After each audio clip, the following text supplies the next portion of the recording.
better whenever we find a place, that we can improve on it. Exactly.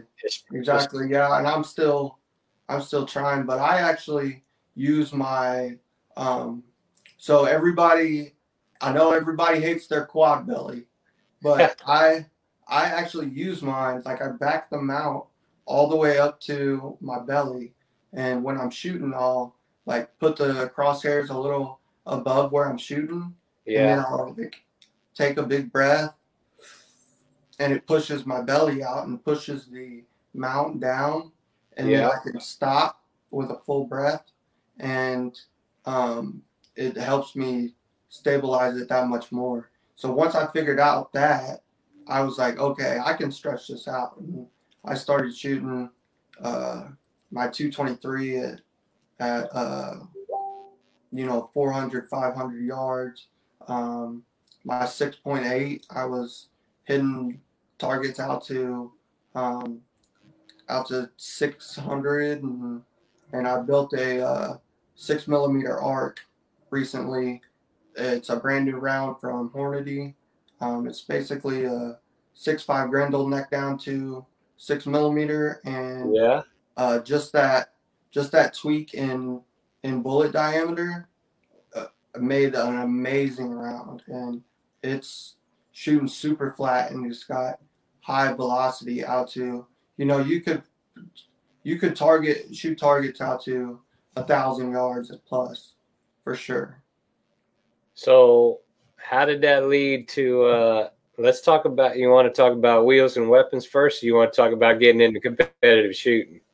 Let's go ahead and talk about wheels and weapons and just the mission and everything. So, I started Wheels and Weapons as a page and a uh, YouTube channel a little over a year ago, Yeah. and it originally just started as a hobby, and um, I was trying to show others that you can still get out there and do whatever you put your mind to, whatever that is. I have people who don't even hunt who talk to me about just how I I've given them the motivation to figure out how they can still do what they love to do. And Sure. so yeah, that's kind of how it started. I just wanted to show people like you can still do it. I wanted to share my story with people, um, and just like my testimony and everything like that. I just wanted to share all that with people, and it's just really exceeded my expectations for the first year. I have almost 2,500 likes on the page. I have a sponsorship from Vortex, sponsorship from Grass Reloading Super Center. I have a sponsorship from MK Machining, and I also am getting ready, I think, to close on another sponsorship from a custom game call maker. And I just go everywhere I go. I'm like I'm wearing my merchandise and talking about what I do, and a lot of opportunities just end Yeah. up falling in my lap. Like, um, I was actually at my brother's wedding. It was the reception was on a yacht, and I was talking to the guys working the yacht and telling them about myself and telling them I'd really like to go deep sea fishing, and they were like, "Well, we got a charter boat, and um, we can drill a few holes in it and strap you down, and we'll get you out there, man." He's like, "We Yeah. don't usually take people fishing, but you dudes are cool, and so we're gonna have to get together." So yeah, I just talk all the time about what I'm doing, what my mission is, and I eventually want to start a nonprofit that gives adaptive shooting mounts, adaptive trigger mechanisms, whatever, track chairs, just to people who are disabled and wouldn't be able to afford it. And so that's kind of where my whole motto has been just to like, uh, show others you can do whatever you want, and just to help and give back. Okay, tell me about when you first started. Did you do did your rig come with a sip and puff trigger, or did you go with the bite trigger? Mine is SIP activated, so I like it. I'm sure the bite trigger is just as good, but the SIP trigger I just kind of like it's really smooth. You Yeah. just a little suck in on the tube, and so it's really smooth. I don't know if the bite trigger would, Would be as at smooth. those long ranges, any movement is just Yeah. magnified that much more. So Well, I know, I know a few guys around here, and there's quite a few quads for sure interested in long distance shooting, and they're really. I'm glad I found you, and we're talking about this because we need to increase, open up this avenue for them. yeah, a lot of people just have no idea that they can still do it, and it's so yeah. That's where I'm trying to give back and show people, man, the technology. I'm telling you, 2021 is a good time to be paralyzed because they have the technology to do a lot of things that are pretty cool. How did you get into the competitive shooting? How did it happen for you? Okay, I started being able to shoot some pretty decent distances, and I had a buddy who we kind of just disconnected over the years. We've known each other since literally we were in the um, same daycare, so Yeah. uh, we've known each other for a long time.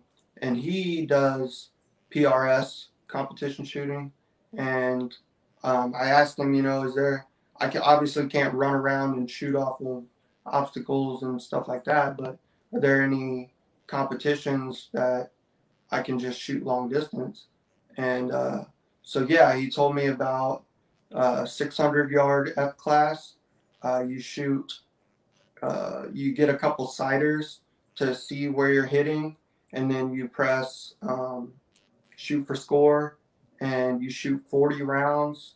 Uh, the middle circle is 10, and it goes down one from every ring after that.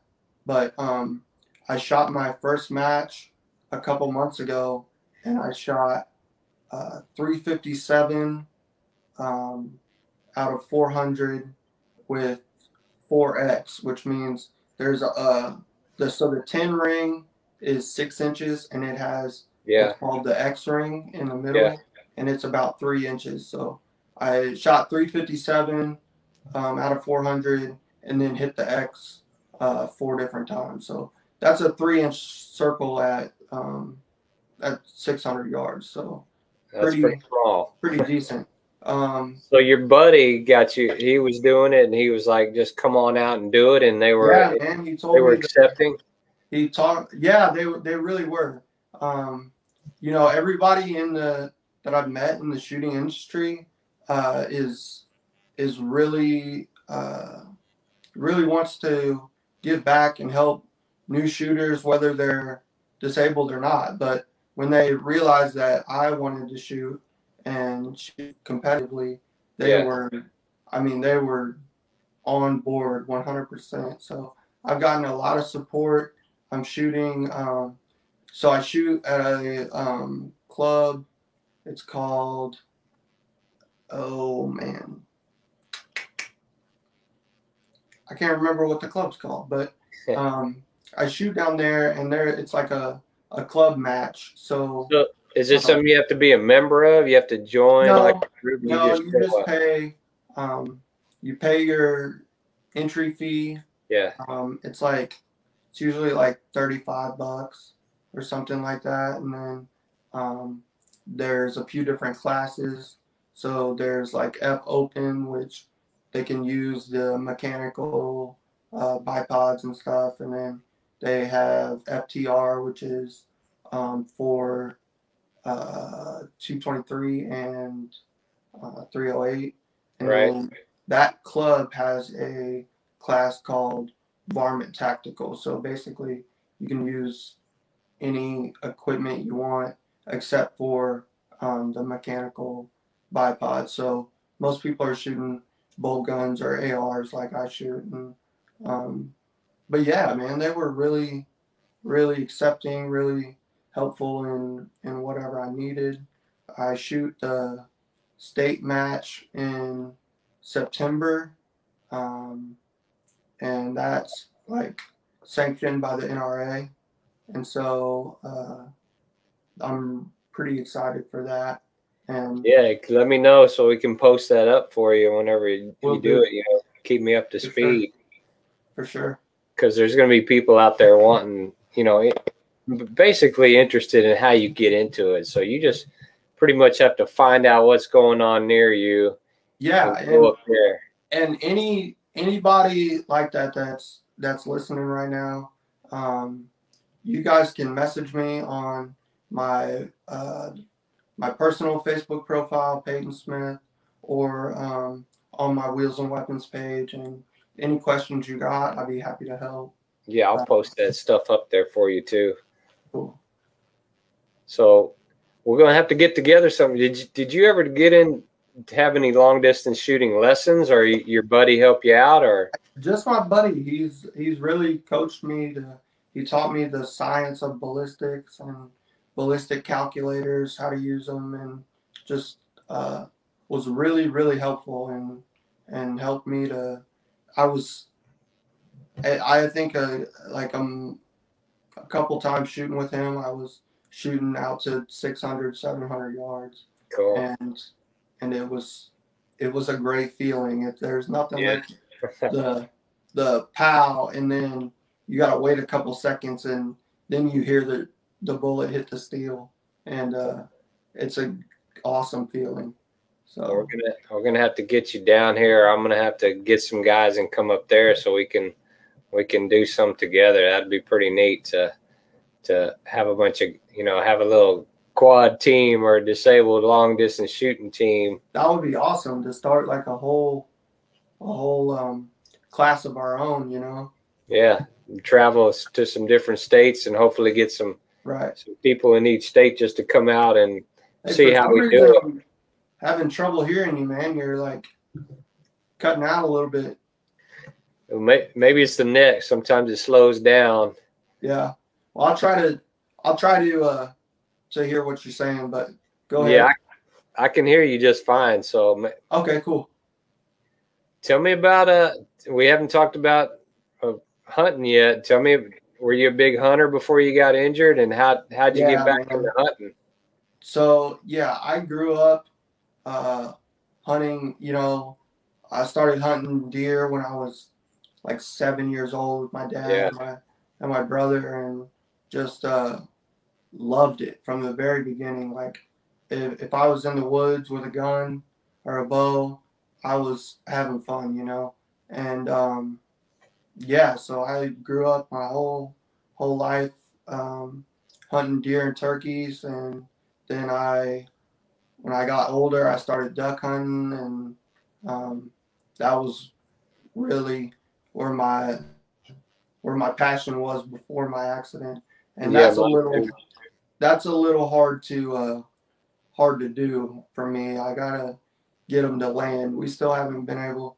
We've been trying to get a goose hunt together where I can get some landed birds and try to take one that way. But yeah, shooting flying objects is really not an option on a. I've got some ideas on how to accomplish that, and I actually talked to a guy, an engineer guy, who he was, you know, we'll kind of get into that whenever it might get a little closer to coming together. But it's gonna be something similar to say you know, the fighter pilots who have the helmets that have the that would be awesome. crosshairs on the lens, and the guns following where you look. That would be awesome. Yeah, so it's the guy I talked to had made something similar for a mount with a rifle on it, and I was like, well, what if we put a shotgun on there? And he's like, man, I could do that and open up some of the parameters so it would have more swing. Yeah. So it's right there, buddy. It's right there. Let me know. I'll be sure to pick one of them up. It's doable. So if it ever comes up to we need some guinea pigs to try it out, I'll call you up. Sounds good. That may be something down the road. Sounds good for sure. But we're gonna shoot. So obviously, getting back into shooting and hunting is the same thing. What was the first hunt you went on after your injury? Okay, yeah, so Missouri does this really cool thing where they have managed disabled deer hunts at some of the like national wildlife refuges or Army Corps of Engineer lands where nobody else is allowed to hunt. They open it up like one weekend for disabled people, and then so yeah, I went on one that was in October. So I got injured in 2016, January 2016.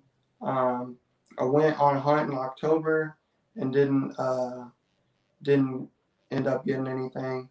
And then I went on a hunt up at Mark Twain Lake, right, pretty close to where I live.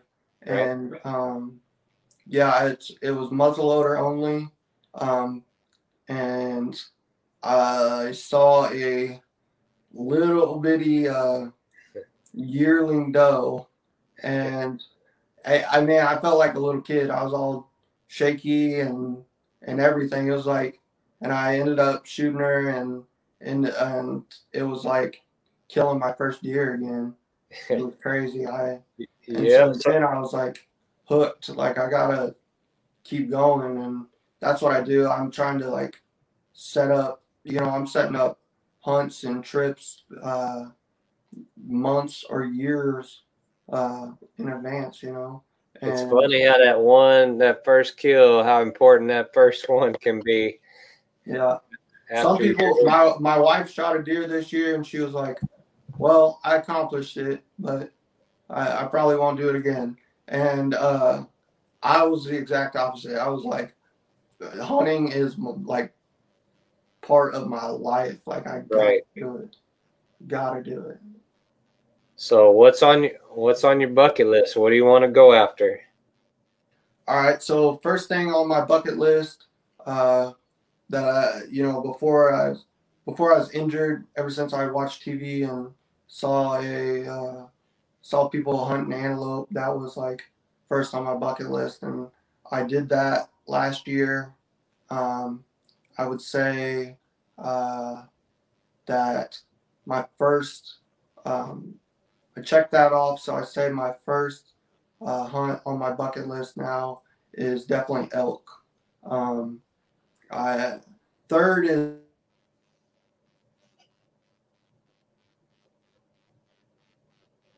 Hold on, I couldn't hear you. You went silent on me. Yeah, there you go. You're back. Sorry, I got a phone call and it kind of froze up. But what's after elk? Yeah, and mule deer too. And I have a tag for a mule deer and an antelope in Wyoming this year. So cool. Pretty excited about that. Well, yeah, definitely elk. And I'm really trying to find. It's kind of a once in a lifetime thing, I feel like, and maybe not, but it's going to be a lot of work, a lot of planning, and I want to find one of the best areas and draw an elk tag and try to put a big boy on the wall. Well, don't say once in a lifetime. Let's hope it's 10 times in a lifetime. Man, that would be even better. I'm running out of room on my walls, man. We'll make room. I'm gonna, yeah, and if me and the wife have children anytime soon, I'm pretty sure I'm going to lose this room too. So You can still go hunt them though. You figure out I the can definitely hunt them. later. I'll figure out where to hang them later. Yeah. Yeah. Well, you know, both two of those, antelope and elk, they go hand in hand, especially for us sometimes with long distance shooting. Exactly. But, you know, that's another reason that I kind of want to get into it.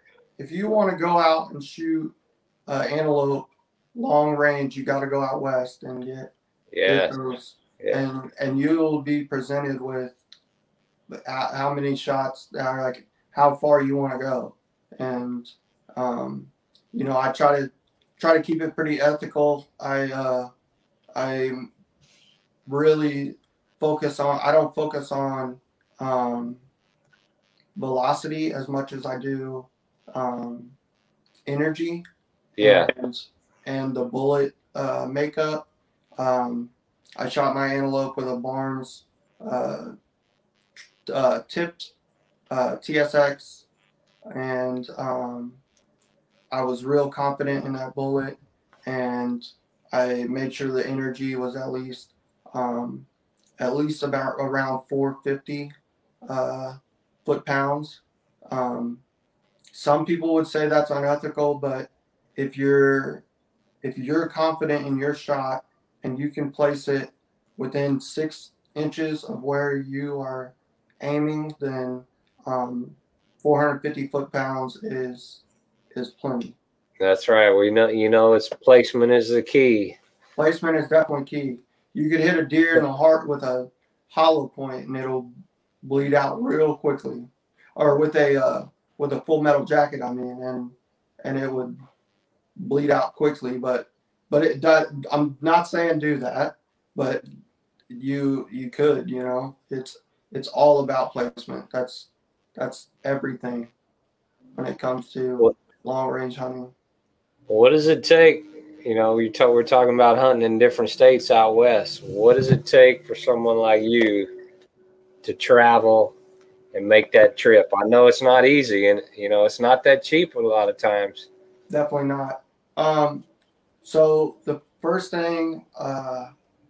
rule, I brought it up earlier, is always plan your hunting trip months in advance, at least 3 months.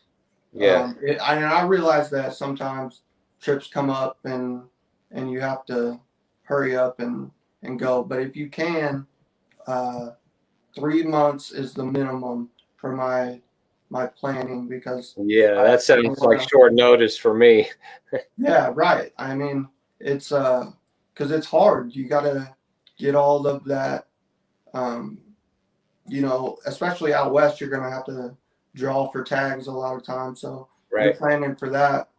I don't know. I'm not sure how long it takes for them to draw, but that's like 9 months, because usually you have to put in January or February. Right. And so then you're planning, whether you draw or not, you're planning that out 9 months ahead. Right. And so that gives you a lot of time to, you know, first of all, if you're going, especially long range hunting, practice is everything. You know, I shoot probably at least 5,000 rounds a year. I would say pretty close to it. And it's very expensive right now, but expensive. But you know, you got to do it. You got to keep up shooting and know your gun, know know yourself, what you're capable of. If you're not capable of making those shots out to those distances, then it's very unfair to the animal that you're hunting, because if you're not absolutely positive you can hit them in the vitals, you might hit them really bad, and then we've all done that, but none of us wants to, you know. But yeah, so planning, I would say, is number one. Number two, Do you usually drive or do you fly?